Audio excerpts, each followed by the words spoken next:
오늘은 이 시대를 분별하라 라는 제목으로 은혜를 나누겠습니다. 오늘 누가복음 12장의 말씀은 시작할 때는 제자들에게 여러 가지 깨우침을 주고, 오늘 우리가 읽은 본문의 말씀은 무리들에게 또 주시는 말씀입니다. 자, 우리가 어떤 일을 함에 있어서 훈련된 사람, 또 특별한 사명이 있는 사람들에게는 더 특별한 메시지를 주고, 또 아직 거기에 대하여 깨달음이 없고 이해가 없는 사람들, 일반 사람들에게는, 일반 무리들은 적당한 교훈을 주는 것을 봅니다. 예수님께서도 오늘 12장에 나오는 말씀에 보면 먼저 무리가 수만 명이나 모여서 엄청나게 많이 모여 밟힐 만큼 되었다, 이렇게 말해요. 자, 여러분, 지금도 수만 명이 모이는 집회나 참여하면 굉장히 바람이 붐비고 자칫하면 안전사고가 일어날 수가 있습니다. 그렇게 많은 사람들이 모였는데 예수님께서 먼저 제자들에게 말씀하여 이르시되, 이렇게 시작이 됩니다. 먼저 제자들에게 어떤 교훈을 주었어요? 바리새인들의 누룩 곧 외식을 주의하라. 그리고 부자들은 예수님이 돈을 나누는 재판장이냐, 돈에 대한 욕심을 버려라. 또 목숨과 몸을 위하여 무엇을 입을까 먹을까 염려하지 마라. 그리고 깨어 준비하고 있으라. 허리에 띠를 띠고 등불을 켜고 서 있으라.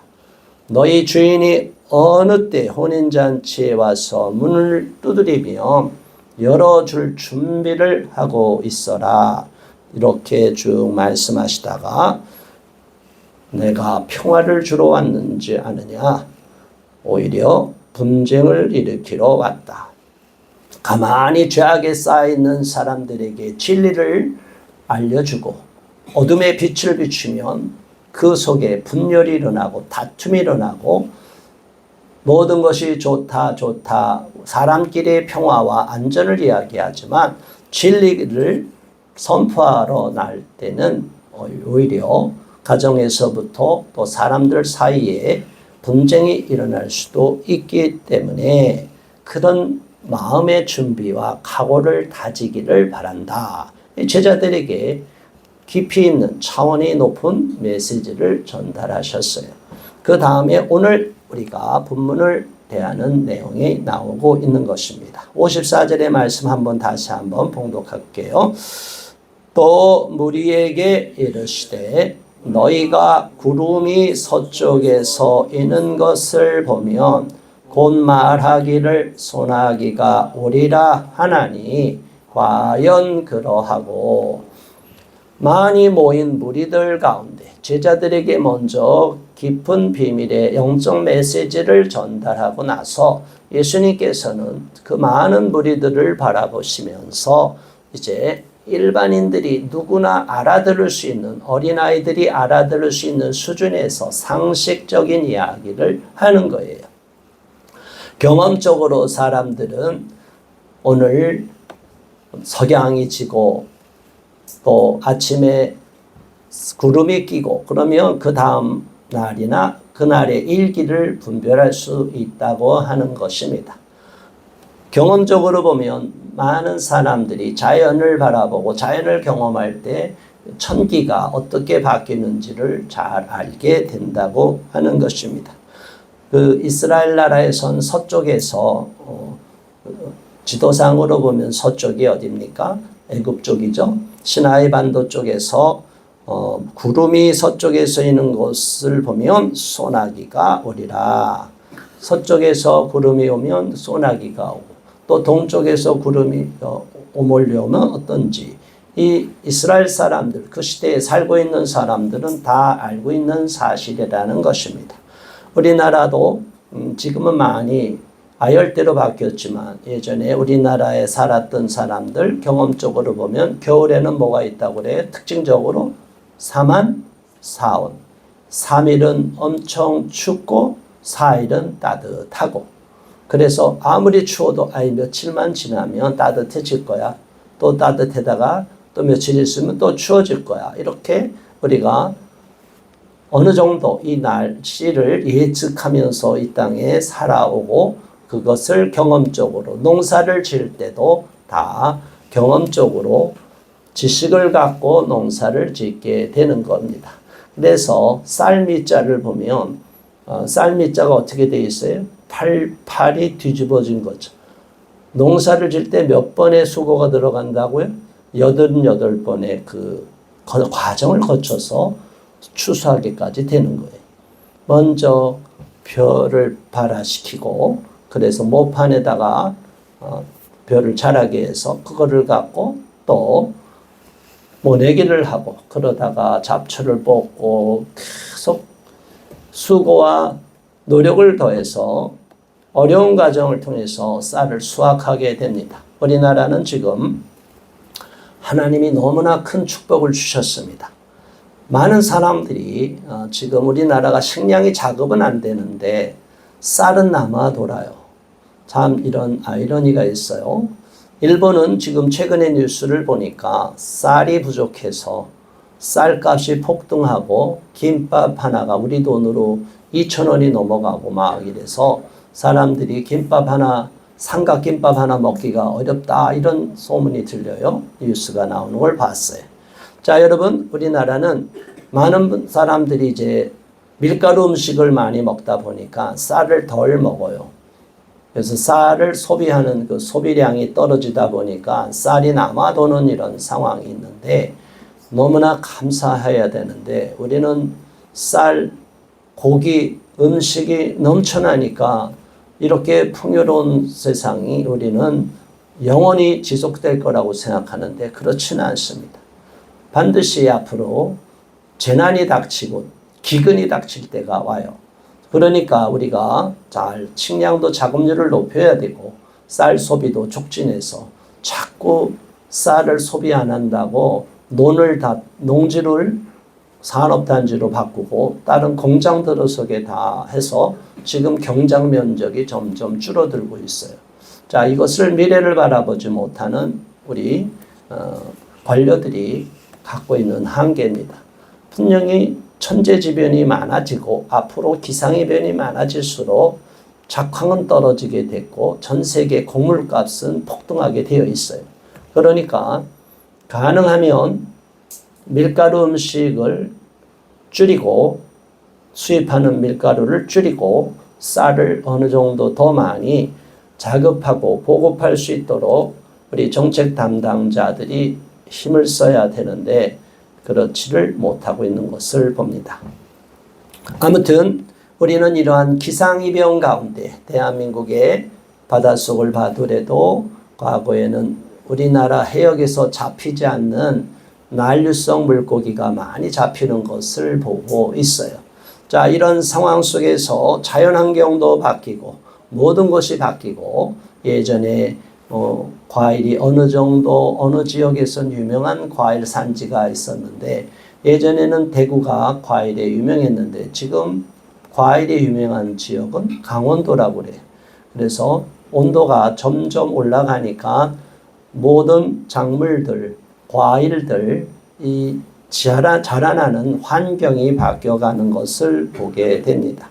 자, 우리 시대도 이렇게 농사를 짓기를 마음먹은 사람들은 이거를 알게 돼야 되고 또 비닐하우스를 하는 분들 계절과 상관없이 한다 하더라도 어느 지역에서 하는 것이 좋느냐, 또 양식을 하는데 바닷가 물에서만 하지 않고 산속에서 양식장을 크게 운영해서 큰 돈을 버는 사람들, 저는 그런 영상도 많이 봤어요. 그러니까 어느 시대든지 어느 때든지 그 시대에 맞춰서 이런 산업 생산 시대가 아니고 생산 시대라 하더라도 이런 농업을 하는 데 있어서는 자연 날씨가 굉장히 중요한 겁니다. 예전에 농경 시대는 오죽했겠어요. 농사를 짓고 먹는 문제가 생존의 문제와 연결이 됐기 때문에 날씨는 대단히 민감하기 때문에 누구든지 이 날씨에 민감하고 이 날씨가 어떻게 바뀌느냐에 따라서 우리가 어떻게 대응해야 될지를 항상 긴장하며 바라보고 깨어있게 된다는 거예요. 그리고 55절 남풍이 부는 것을 보면 말하기를 심히 더우리라 하나니 과연 그러하니라. 북풍의 지중해 바람이 불지 않고 남풍의 홍해바다 쪽에서 아래쪽에서 아라비아만 쪽에서 바람이 불어오면 굉장히 더운 바람이 오고 날씨가 더워질 것이다 라고 경험적으로 알게 된다는 거예요. 그 시대에 살고 있는 많이 모인 무리들에게 예수님은 당연히 알고 있는 상식적인 일을 한번 깨우쳐 줬어요. 주의를 환기시켜 준 거예요. 우리 어린아이들한테도 알아들을 수 있을 만큼 이 내용을 전해 준 겁니다. 자, 그것을 알고 있는 너희들, 무리들에게 예수님이 이어서 말씀하는 거죠. 56절 외식하는 자여 너희가 천지의 기상은 분간할 줄 알면서 어찌 이 시대는 분간하지 못하느냐. 자, 이 분간하지 못한다는 말이 영어식으로 보면 discern이라는 말이에요. 분간하다, 분별하다 이런 뜻을 갖고 있습니다.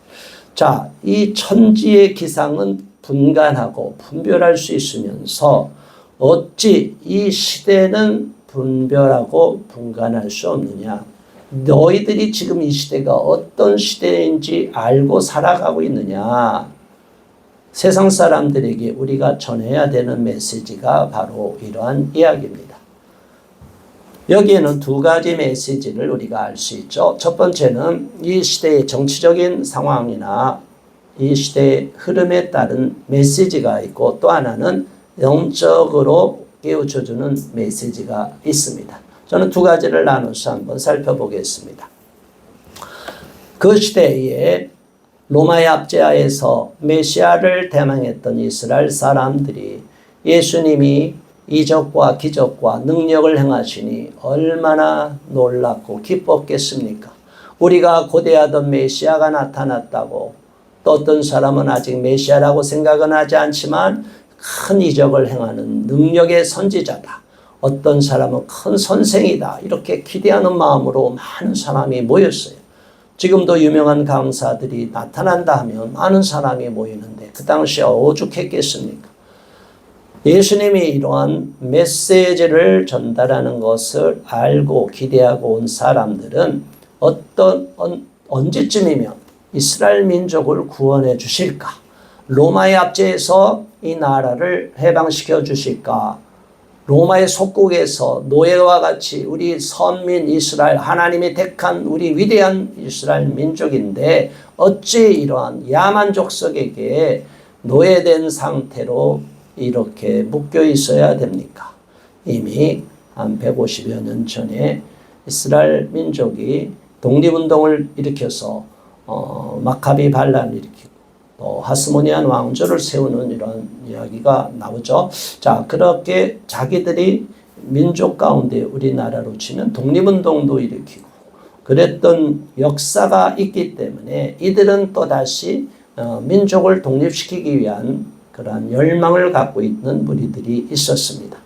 자, 우리나라는 외침을 많이 당했는데 국토가 완전히 적국에 속해서 완전히 속국이 된 경우는 없어요. 임진왜란도 쳐들어오면 저 북쪽까지 다 장악을 못했어요.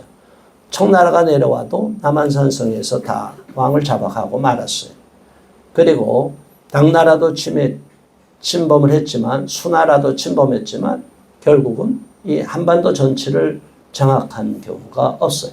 최초로 우리나라가 식민지 상태가 된 것은 일제시대예요. 이스라엘 민족은 그에 반해서 엄청나게 여러 번 민족이 짓밟히는 이방 민족에게 완전히 속국이 되는 역사를 너무나 비참한 경험을 했어요. 그러니까 저들은 너무나 참담한 자신들의 역사 가운데 하나님께서 예고하시고 예언하신 메시아 구세주가 나타나서 이 민족을, 이스라엘 민족을 완전히 구원해 주기를 대망하고 열망하고 있어요. 그게 메시아 대망론이, 정치적인 메시아가 나타나서 이스라엘 민족을 완전히 해방시켜 주기를 바라고 있었어요. 자, 이런 상황에서 이스라엘 백성들에게 천기는 분별할 줄 알면서 어찌 제대로 판단하지 못하느냐, 이 시대를 어찌 분간하지 못하느냐, 이 얘기를 들은 사람들, 만일 정치적인 메시아를 기대하면서 예수님의 말씀을 눈을 동그랗게 뜨고 쳐다보고 있었던 사람이면 머리가 띵 했을 거예요. 이게 무슨 말이지? 예수님이 뭘 말씀하신 거지? 저 선지자라고 하는 저분이 뭐라고 얘기했지? 어찌 이 시대는 분간하지 못하느냐? 어찌 이 시대는 분별하지 못하느냐? 내가 뭘 모르지? 자, 여러분, 누가 우리에게 물어보면, 아는 지식을 물어보면 당황을 해요. 우리가 당연히 상식적으로 아는 걸 물으면 아는데 답변하기가 어려울 때가 있어요. 이단들이 꼭 그렇게 물어요, 우리한테. 너 구원받았어? 예. 언제? 몇 날? 며칠? 그때 확신해? 뭐 이렇게 자꾸 우리가 아는 확신과 신념을 갑자기 탁 건드려요. 그럴 때 우리가 믿음이 강하면 얼결에 수세로 몰리면 당해요. 이단과 싸울 때는 그냥 맞받아 쳐버려야 돼. 그러면 너는 몇 날 며칠? 나는 확실해. 그게 진짜야? 어떻게 믿어? 누가 검증해? 자, 우리가 거꾸로 수세에 몰렸다가 공세로 전환을 시켜버리면 우리를 공격하고 틈 타고 들어오려는 이 사탄의 괴계를 물리칠 수가 있어요. 그만큼 우리가 확신을 갖고 있다면, 하나님과 연합이 되어 있다면, 예수님과 연합이 되어 있다면 우리는 이런 문제를 극복할 수 있는데, 마귀는 꼭 우리에게 딱 그렇게 의심되는 방향으로 우리가 알고 있는 신념을 딱 건드려 놔요. 정말 너 교회 나가는데 진짜 구원받았어?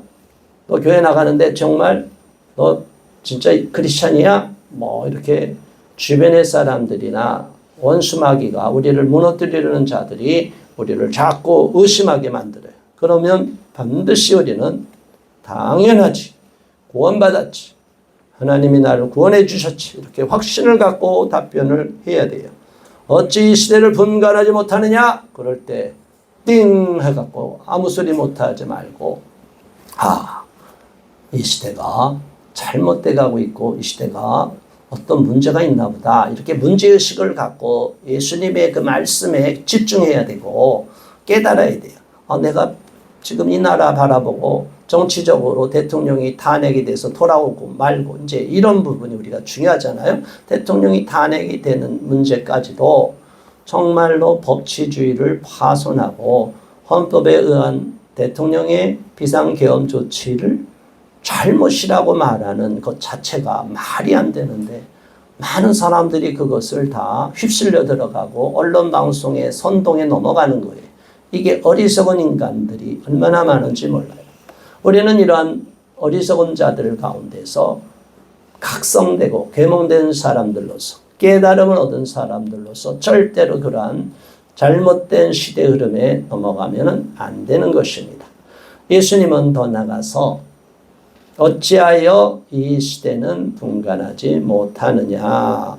그리고 이어서 57절, 또 어찌하여 옳은 것을 스스로 판단하지 아니하느냐, 이렇게 묻는 거예요. 자, 옳은 것을 판단하지 아니하느냐. 너희들이 옳다고 믿고 있는 것이 틀렸을 수 있다는 것을 왜 생각하지 않느냐. 너희들이 지금 스스로 예수인 하나님의 아들로서 이 땅에 온 내가 너희를 구원하러 왔는데 나를 부인하고 아직도 믿지 않고 있는 것, 그리고 너희들이 이 유대인으로서, 이스라엘 백성으로서, 선민으로서 너희들은 완전히 하나님의 자녀라 생각하고, 너희들은 완전히 하나님의 백성이라고 믿고 너희들만이 구원받는다고 생각하고 있는데, 너희들은 어떻게 분별하고 판단하지 않고 있느냐. 너희들이 지금 갖고 있는 그러한 율법의식, 외식하는 신앙이 하나님이 볼 때는 잘못이고 내가 볼 때는 너희들은 잘못되었을 것이다. 잘못된 것이다 라고 지적하는데 거기에 대하여 깨달음을 얻어야 되는데 영적으로 어두워 있는 사람들, 그냥 그 시대의 문제만을 바라보는 사람들, 우리가 죽고 나면 심판이 있고 하나님 앞에 가고 우리가 구원을 받기 위하여 원죄와 자범죄를 다 용서함을 받기 전에는 우리는 구원을 받을 수 없는데 메시아로 오신 예수님을 구원자로 믿고 따라야만 되는데 그것에 대하여 관심이 없는 사람들, 영적으로는 깨어있고 아직 계몽이 되지 않은, 각성이 되지 않은 사람들이 그 시대에도 많았다는 거예요. 오늘 이 시대도 마찬가지입니다. 우리가 이 나라와 이 국가를 위해서 애쓰고 희생하고 헌신하고는 있지만 또 그런 가운데 우리가 또 놓치지 말아야 될 것은 우리 예수님을 믿는 사람들이 많은 분들이 이렇게 나라를 위해서 애쓰고 있는데 저 또한 많은 크리스천들과 함께 이러한 일들을 하고 있는데 우리가 영적인 문제에 대해서도 소홀해서는 안 된다. 한 영혼을 돌보는 마음, 그들의 영혼이 구원받는 마음, 행여나 그들이 극한 마음으로 치달아서 감정이 격해져서 극단적인 잘못된 선택을 하지 못하도록 다독여주고 위로해주고 소망을 주고 경찰관들 중에서도 중국 공안이 들어가 있지만 또 한편으로는 우리 한국 경찰로서 또 전투 경찰들이 지금 이 진압 훈련을 엄청나게 받고 있대요. 고생이 심할 겁니다. 과거에 우리가 데모가 매일마다 일어날 때 보면 이거는 비교할 수도 없이 엄청나게 더 훈련이 셌겠지만 아무튼 지금 차출된 전투 경찰들은 경비도 쓰지만 나머지 시간 일과는 계속 비상 상황, 폭동이 일어날 것을 대비해서 혹독하게 지금 훈련을 받고 있다고 해요. 그러니까 경찰들도 좀 피곤함이 쌓여가는 거예요. 마음이 거칠어지는 거예요. 저들의 마음속에도 평안이 없을 수가 있어요. 우리는 다 웃고 이렇게 우리 편이라고 하지만 돌발 그중에 어떤 사람이 돌발적으로 폭행할 수도 있고 이러한 돌발적인 상황이 있는 경우가 있어요. 제가 영상을 보니까 경찰을 비난하는 그런 영상 중에 먼저 어느 여성분이 경찰을 먼저 얼굴을 때리는 그런 영상이 있어요. 그러니까 경찰도 그렇게 폭력적으로 나오는 분은 강제로 연행할 수밖에 없는 상황이 있어요. 그러니까 우리가 이걸 잘 분별을 해야 되는데 감정이 격해지다 보면 우리가 그 마음속에 감정이 다 휘말려 버릴 수가 있어요. 이럴 때 우리 크리스찬들은 어떻게 해야 되느냐? 어찌하여 옳은 것을 스스로 판단하지 아니하느냐? 어떤 경우에 있어도 우리는 예수님을 본받아야 됩니다. 전쟁터의 가운데도 적과 싸운다 할지라도 적을 미워하고 증오하는 마음으로만 그 전쟁에 임해서는 안 되고 싸우다가 부상을 입고 포로로 잡힌 자들 너는 죽어 그래갖고 죽이는 게 아니라 그들의 긍휼의 마음을 갖고 부상을 입고 포로로 잡힌 사람은 치료받게 하고 이런 여유를 갖고 우리가 자세를 가다듬어야 된다. 우리 크리스천들은 이 땅의 역사 가운데 소용돌이치는 가운데 현장에서 가만히 방구석에서 키보드만 보고 유튜버만 보는 사람은 몰라요.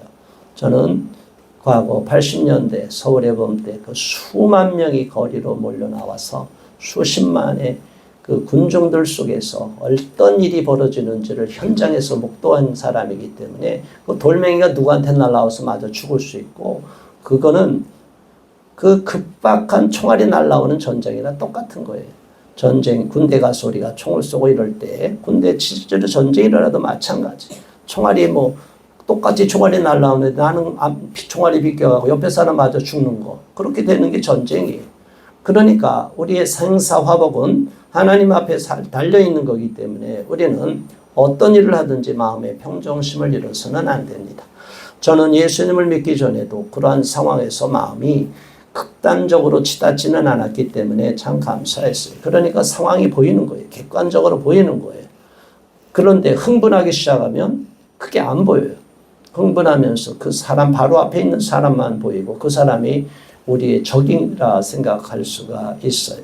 자, 여러분, 예수님은 우리에게 여러 가지 생각할 수 있는 여지를 주는 말씀을 하셨어요.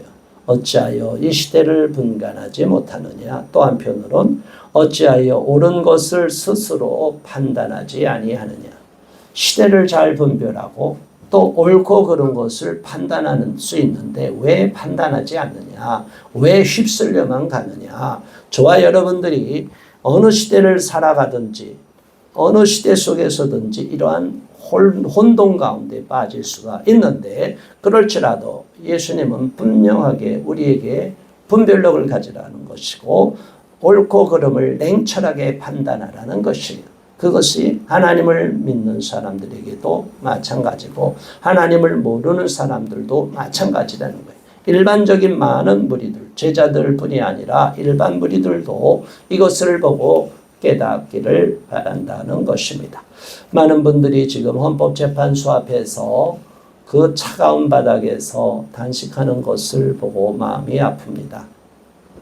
감사하게도 또 어느 분이 저한테 이름을 부르며 목사님 기도해달라고 단식 중인데 그렇게 기도를 요청하는 모습을 보고 제가 마음이 뭉클했습니다.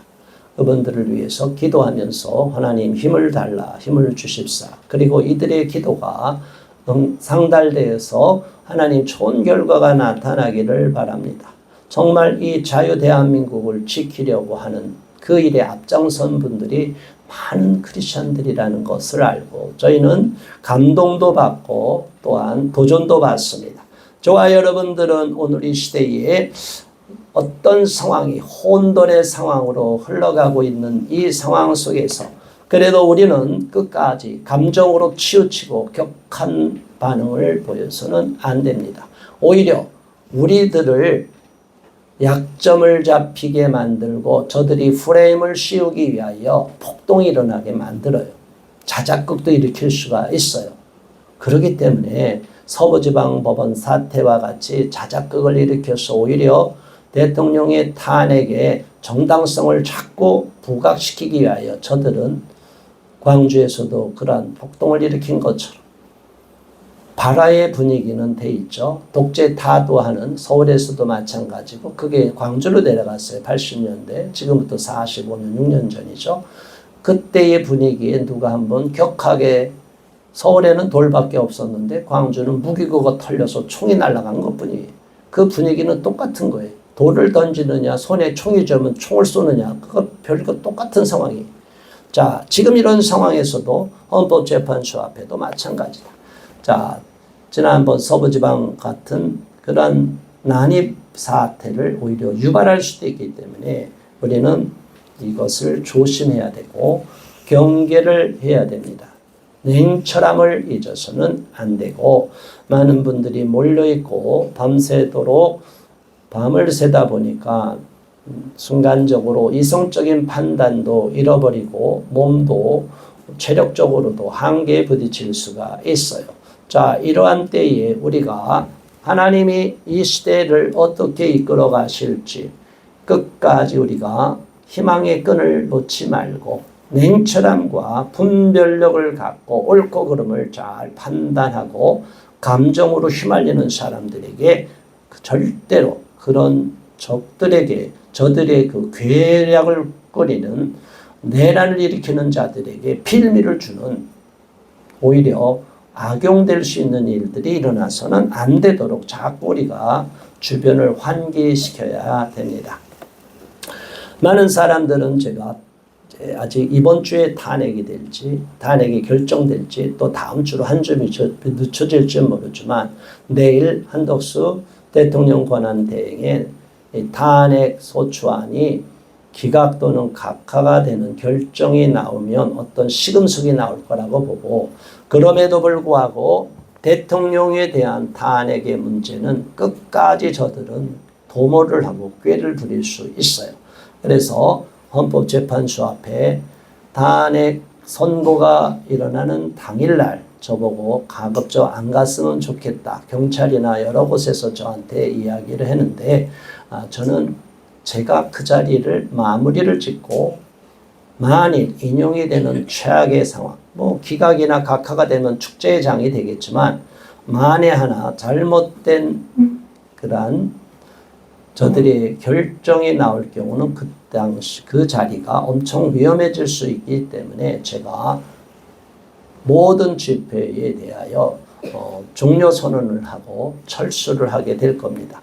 그리고 그 불상사는 절대 일어나서는 안 되는 게, 이 싸움은 대통령이 각하되거나 기각되는 것이 가장 좋지만 만일 대통령이 탄핵이 된다는 만에 하나 그런 일이 있다 할지라도 절대로 이 나라는 무너지지 않을 수 있어요. 또 다른 방법이 있어요. 그러니까 우리가 국민이 하나가 되고 국민이 연대하여서 우리 국민적인 저항권을 발휘하게 될 경우는 비폭력 평화적인 방법으로도 얼마든지 할 수가 있기 때문에 우리는 냉철함을 잃어서는 안 되도록 많은 사람들을 잘 다독이고 위로해야 될 줄 믿습니다. 제가 사거리를 지나가다가 어느 사람 과격하게 경찰과 싸울 때 제가 이런 말을 합니다. 이기고 있는데 흥분하지 마세요. 괜찮습니다. 그냥 이기고 있는 건데 너무 그렇게 흥분하지 마세요 하면 사람들이 이기고 있다는 말에 위로를 받아요. 그 힘을 얻어요. 그래서 마음이 흥분하고 싸우려다가 다 제 말을 듣고 이렇게 경찰과 싸우지 않고 피해가는 사람들이 많아요. 자, 여러분, 우리는 최악의 상황도 대비하지만 그러나 하나님이 결코 이 나라를 버리지 않을 거라는 것을 믿고 있어요. 그리고 우리 국민이 이렇게 저항하고 있고 많은 국민이 이 잘못된 정치 탄핵을 반대하고 있는 상황이기 때문에 결코 저들이 마음대로 도모를 이룰 수 없다는 것도 우리는 알고 있습니다.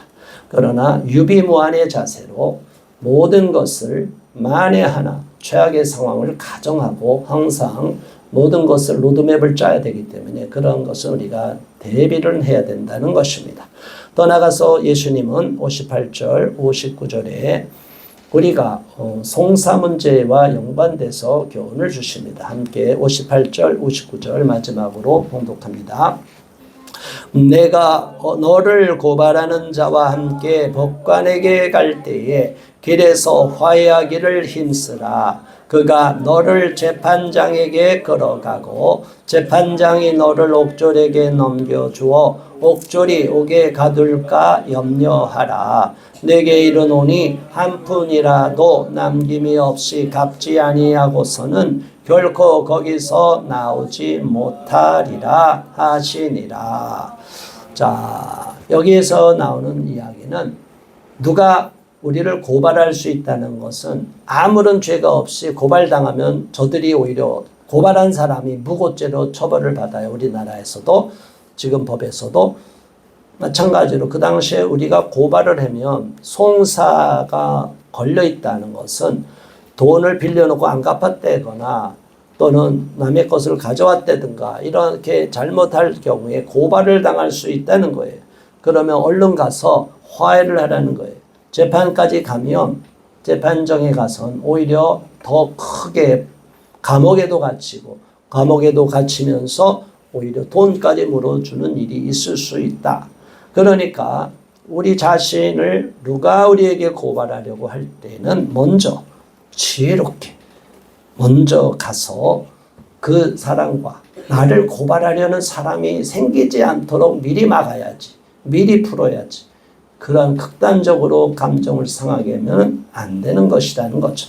지금 우리 시대와 상황을 바라볼 때 많은 사람들이 나는 잘했고 나는 아무 문제가 없는데 너만 틀렸어. 이렇게 자기 눈에 들보를 보지 않고 남의 눈에 자기 눈에 들보를 보지 않고 남의 눈에 티를 보고 그것을 들보처럼 여기는 사람이 있어요. 자그만 티만 봐도 막 지적하는 경우가 많아요.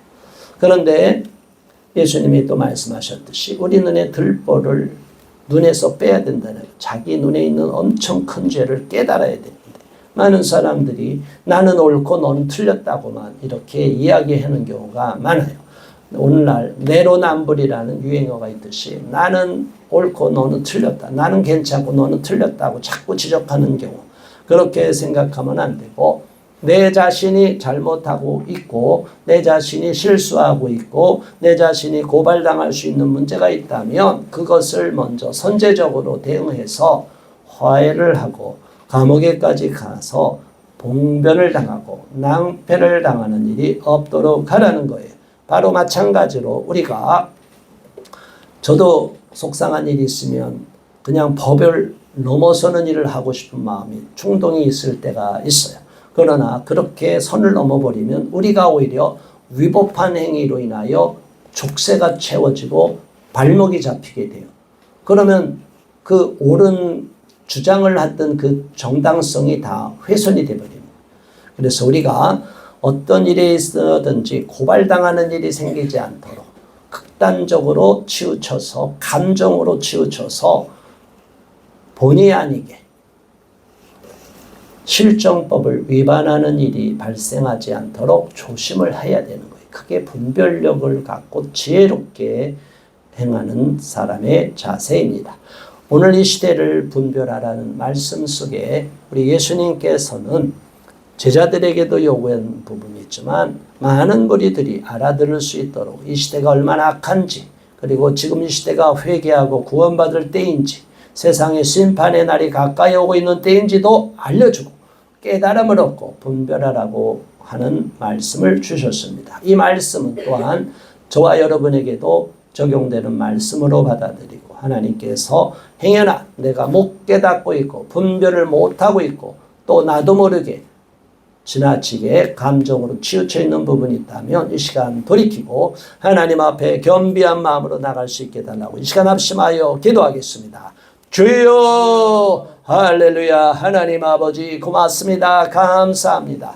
하나님 우리가 어떤 일을 하든지 무슨 일을 행하든지 지혜로움을 갖고 냉철함을 갖고 분별력을 갖고 나가기를 원합니다. 옳고 그름을 잘 깨닫고 옳고 그름을 잘 알고 행동함에 있어서도 신중하는 자세를 잃어서는 안 되는 줄 압니다.